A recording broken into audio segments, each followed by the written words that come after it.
ज्योतिषाचार्य जी, सरस्वती पूजा आने वाला है और पूजा का जितना महत्व होता है उससे ज़्यादा कहीं भोग का भी महत्व होता है। तो पूजा में क्या भोग लगाने से माता सरस्वती प्रसन्न होगी और विशेष कृपा बरसाएगी?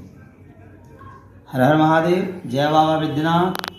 अब कुछ ही दिनों में माँ सरस्वती बागेश्वरी देवी की पूजा होगी और यह पूजा जितना भी 33 कोटि देवता हैं उसमें सरस्वती जी का स्थान सर्वोपरि है, क्योंकि विद्या देने वाली अधिष्ठात्री देवी है, विद्या की अधिष्ठात्री हैं। तो विद्या प्राप्त करने के लिए विद्यार्थी लोग बहुत यत्न करते हैं और परिश्रम करते हैं। परिश्रम करने के बाद विद्या की प्राप्ति होती है। तो भाई, वर्ष में एक दिन माँ सरस्वती की जो पूजा होती है, पूजा अर्चना करने के बाद भोग का बहुत बड़ा महत्व है।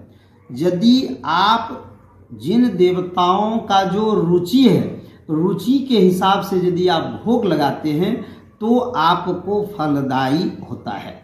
अब कहने का मतलब है, आप रूपी भोजन और पर रूपी श्रृंगार, कहावतें जो बनी हुई हैं कि किसको क्या रुचि होता है। अब जिसको जो रुचि नहीं है उसको आप भोग लगाएंगे तो पसंद नहीं होगा।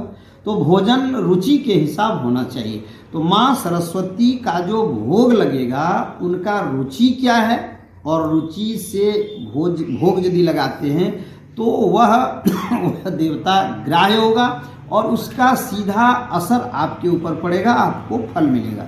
तो माँ सरस्वती को 5 चीज़ों का यदि उस दिन आप भोग लगाते हैं तो आपको मनचाहा आशीर्वाद मिलता है। पहला भोग क्या है? केसरिया खीर। केसर दे करके आप खीर बना करके माँ सरस्वती का भोग लगाएं, या केसरिया केसर डाल करके आप अरवा चावल को पीस करके हलवा बनाएं, उसका भोग लगाएं तो माँ सरस्वती को अच्छा पसंद है। दूसरा है रबड़ी। केसर डाल करके आप रबड़ी बनाएं और रबड़ी माँ सरस्वती को भोग लगाएं, उनको बहुत पसंद है। क्या है पसंद?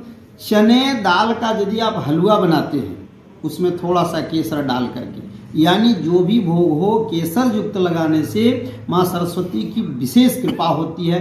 तो चने दाल का हलवा बनाएं, केसर डाल करके और भोग लगाएं, आपको अच्छा फल की प्राप्ति होगी। और दूसरा क्या है? पीले रंग का बुंदिया और बेसन का लड्डू। यदि आप ये 5 चीज माँ सरस्वती को भोग लगाते हैं उनके अनुरूप, तो आपको जो आशीर्वाद मिलेगा, जो फल मिलेगा, वह आपके ही अनुरूप मिलेगा। माता प्रसन्न होकर के आपको आशीर्वाद देगी और आपको पूजा का पूर्ण फल प्राप्त होगा।